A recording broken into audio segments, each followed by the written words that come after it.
প্রিয় ছাত্র ছাত্রীরা, এডুকেয়ার স্টাডি সেন্টার চ্যানেলে তোমাদের স্বাগত। আজকে আমি আলোচনা করছি চতুর্থ শ্রেণীর বাংলা সাবজেক্টের তৃতীয় পর্যায়ক্রমিক মূল্যায়ন পরীক্ষার একটি অতীব গুরুত্বপূর্ণ প্রশ্নপত্র নিয়ে। তো কথা না বাড়িয়ে শুরু করছি আজকের আলোচনা। প্রথম প্রশ্ন, তোমার পাঠ্যপুস্তক পাতাবাহার থেকে কুসুম কুমারী দাশের লেখা আদর্শ ছেলে কবিতার প্রথম 4 লাইন মুখস্থ লেখো। তো তোমাদের এই প্রশ্নের জন্য 8 নম্বর রয়েছে। তো উত্তরটা আমি বলছি, তোমরা দেখে নাও। আমাদের দেশে হবে সেই ছেলে কবে, কথাই না বড় হয়ে কাজে বড় হবে, মুখে হাসি বুকে বল, তেজে ভরা মন, মানুষ হইতে হবে এই তার পণ। এরপর 2 নম্বর প্রশ্নটা আমি আলোচনা করছি। দেখো, ক স্তম্ভের সাথে খ স্তম্ভ তীর চিহ্ন দিয়ে মেলাও। ক স্তম্ভ খ স্তম্ভ। ক স্তম্ভ, ধলেশ্বরীর ঢেউ আছড়ে আছড়ে পরে নৌকার গায়ে, হোসেন মামা হুকো টানতে টানতে এগিয়ে আসেন, গাংচিল উড়ে উড়ে চলে, খালের জলে লগি ঠেলে ঠেলে নৌকা চলে, বেলা থাকতে থাকতে পৌঁছাইয়া দিবা। আশা করি তোমরা 1 নম্বর এবং 2 নম্বর প্রশ্নের উত্তরটা বুঝতে পেরেছ। এবার আলোচনা করছি 3 নম্বর প্রশ্ন।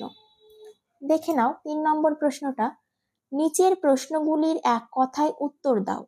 এখানে 3 নম্বর প্রশ্নে 5টা প্রশ্ন রয়েছে এবং 5টা প্রশ্নের জন্য তোমাদের 10 নম্বর রয়েছে। তো প্রশ্নগুলো ভালো করে দেখে নাও। প্রশ্ন ক, নদী জলে কাদের ডুব দিতে দেখা যাচ্ছে, পান কৌটি ঘোমটার বউটি। প্রশ্ন খ, কবি সত্যেন্দ্রনাথ দত্ত কি নামে পরিচিত। এখানে উত্তর হবে ছন্দের জাদুঘর। প্রশ্ন গ, জ্যোতির মায়ের নাম কি। উত্তর শরৎ শশী। ঘ, যতীন কোথায় দর্জিদের দেখা পেয়েছিল। উত্তর অচেনা দেশে মাঠে। তারপরেরটা দেখো, মায়াদ্বীপ গল্পের কথকের নাম কি। উত্তর সুনীল গঙ্গোপাধ্যায়। এরপর তোমরা 4 নম্বর প্রশ্নটা দেখো। 4 নম্বর প্রশ্নটা কি রয়েছে, আদর্শ ছেলে কবিতা থেকে শব্দ নিয়ে শূন্যস্থান পূরণ করো। এখানেও 5টা রয়েছে, 5টার জন্য তোমাদের 5 নম্বর রয়েছে। তো আমি প্রশ্নটা আলোচনা করছি, তোমরা খুব মন দিয়ে দেখে নাও। ক, নাই কি শরীরে তব রক্ত মাংস প্রাণ। খ, চেতনা রয়েছে যার সে কি পড়ে রয়। গ, আসে যার চোখে জল মাথা ঘুরে আসে।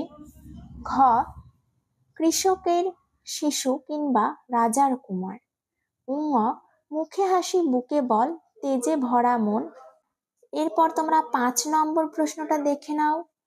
5 নম্বর প্রশ্নে রয়েছে, বাক্যগুলি থেকে কর্তা কর্ম ক্রিয়া খুঁজে ছকের মধ্যে লেখো। এখানে তোমাদের এই 5 নম্বর প্রশ্নের জন্য নাম্বার রয়েছে 6। তো দেখো, বাক্য কর্তা কর্ম ক্রিয়া। বাক্য, জ্যোতি বাউল গান শোনে। এখানে কর্তা হচ্ছে জ্যোতি, কর্ম হচ্ছে বাউল গান, ক্রিয়া হচ্ছে শোনে। খ, মা সাঁতার শেখাতেন। এখানে কর্তা হচ্ছে মা, কর্ম হচ্ছে সাঁতার, ক্রিয়া হচ্ছে শেখাতেন। বাক্য গ, জাদুমালা ওস্তাদ কুস্তি শেখায়। কর্তা জাদুমালা, কর্ম কুস্তি, ক্রিয়া শেখায়। এরপর তোমরা 6 নম্বর প্রশ্নের উত্তর দেখে নাও। শব্দযুগলের অর্থ পার্থক্য দেখাও। পড়ে, পড়ে যাওয়া। তারপরে রয়েছে পরে, এটার মানে হচ্ছে পরবর্তী সময়ে। তারপরে শব্দ রয়েছে বাড়ি, এখানে বাড়ি মানে হচ্ছে বাসস্থান। তারপরে রয়েছে বাড়ি, বয়ে আকার রয়ে হস্যি, বাড়ি মানে হচ্ছে জল। চাপা মানে হচ্ছে ফুল বিশেষ। তারপরে রয়েছে চয়ে আকার পয়ে আকার চাপা মানে হচ্ছে ভর দেওয়া। তারপরে এখানে রয়েছে তারা, তয়ে আঁকা মোড়া রয়ে আঁকা, তারা মানে হচ্ছে ব্যস্ততা।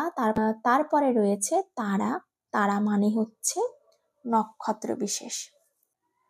এরপরে তোমরা 7 নম্বর প্রশ্নের উত্তরগুলো দেখে নাও। নিচের শব্দগুলির শব্দার্থ লেখো। শ্রান্ত শব্দের শব্দার্থ হচ্ছে ক্লান্ত। এরপরে রয়েছে স্ফূর্তি। স্ফূর্তি শব্দের শব্দার্থ হচ্ছে আনন্দ। এরপরে রয়েছে বৃদ্ধা। বৃদ্ধা শব্দের শব্দার্থ হচ্ছে বয়স্ক।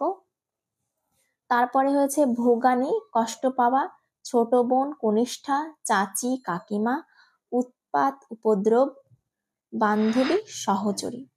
তো আজকের ভিডিও এই পর্যন্ত। ভিডিওটি ভালো লাগলে তোমরা অবশ্যই একটি লাইক করে দেবে এবং চ্যানেলটিকে সাবস্ক্রাইব করে দেবে।